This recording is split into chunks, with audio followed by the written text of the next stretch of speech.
యో కోసం విన్నా అందరికీ శుభోదయం. ఎప్పట్లోనే పొద్దున్న మన గణేష్ అబ్బాయికి దండం పెట్టుకుని మన వ్లాగ్ని అయితే స్టార్ట్ చేసామన్నమాట. ఈరోజు కాలేజ్ వ్లాగ్ కాదు, ఈరోజు మూవీ వ్లాగ్. అందరూ ఎప్పటి నుంచో వెయిట్ చేస్తున్న the most epic and most wanted movie, Prabhas movie the Baahubali the epic. So అయితే ఈరోజు బాహుబలి మూవీకి వెళ్ళకముందు మా అమ్మమ్మ వాళ్ళ ఇంటికి వచ్చాం. ఎందుకు అంటే మా మామయ్యకి ఫింగర్ మీద ఆపరేషన్ చేస్తున్నారంట. ఎందుకంటే సంథింగ్ షుగర్ లెవెల్స్ ఎక్కువ అవ్వడం వల్ల ఆయనకి థమ్ ఫింగర్ అన్నది మొత్తం ముగ్గిపోయింది. సో దానికి అనస్థీషియా ఇచ్చి కట్ చేసి దానికైతే మనకి ఆపరేషన్ చేస్తారంట సంథింగ్. సో దానికైతే ఒకసారి తీసుకెళ్ళడానికి వచ్చాము. రేపు రమ్మన్నారు, రేపైతే ఆపరేషన్ చేస్తారంట. మామూలు ఇంట్లో ఎండ చాలా దారుణంగా ఉంది టెర్రస్ మీద. సో ఇది మన మరదలు జ్ఞాపికాద్య, వెరీ నాటీ గర్ల్ అనమాట.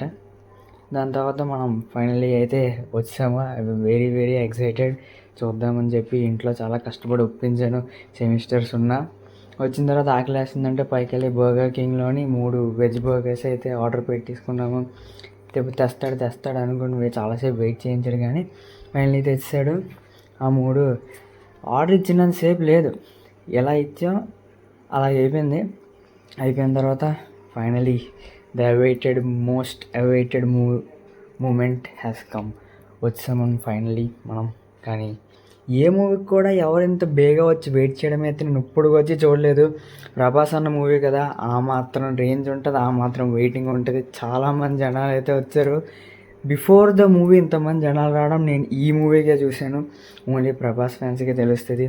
ఫైనలీ అయితే వచ్చాం, నేను మా బ్రో ఇంకా మా మమ్మీ వచ్చాం మూవీకి. ఇంకా మూవీ సీన్స్ గురించి అంటారా, మనం చెప్పాల్సిన అవసరమే లేదు. ఒక్కటే గోల, నేను అలా కూర్చుని అరుస్తానే ఉన్నాను. అసలు every moment was a peak అనమాట. కానీ మధ్యలోని కొన్ని యాడప్ సీన్స్ అయితే ఉన్నాయి అక్కడక్కడ. They was so good and the worth for ticket అనమాట. నాకైతే చాలా చాలా చాలా బాగా నచ్చింది. 1, 2 కన్నా ఇంకా బాగా నచ్చింది. కానీ రాజమౌళి భాయ్ ఎంతైనా తెలివైనాడు. 1, 2 ఎప్పుడు రీ రిలీజ్ అని పెట్టే బదులు సో 1, 2 కలిపి కొన్ని యాడప్ సీన్స్ పెట్టి దాన్ని అయితే కొంచెం ఇంకా ఇంట్రెస్టింగ్గా కొంచెం మార్చి అయితే మార్కెట్లోకి దించారు, సినిమాటిక్ మార్కెట్లోకి. సో భూమి అయింది మొత్తానికి. ఇంకా ఈ సీన్ గురించి మాట్లాడితే, ఇప్పుడు మ్యాక్సిమం మూవీ చూసిన 90% ఆడియన్స్కి ఈ సీన్ దగ్గర అయితే 100% ఎక్కడో కొంచెమైనా ఏడుపు వచ్చే ఉంటుంది. So is a breath taking moment అనమాట. నా మూవీ అయిపోయిన తర్వాత బయటకు వచ్చాం. లోపల అంటే ఏం తెలుస్తుంది, బయట అయితే ఫుల్ దారుణంగా వర్షం స్టార్ట్ అయింది. అందరూ వెయిట్ చేసాం, కానీ ఎంతకొంది అయిన తర్వాత వర్షం కాసేపు ఇక తగ్గింది. సో ఇంటికైతే వచ్చాము. 2 days బ్లాగ్ ఇంతే. నెక్స్ట్ బ్లాగ్ కోసం join the crew, hit the subscribe button. ఈ రోజుకి వార్తలు ఇంతే. Good night.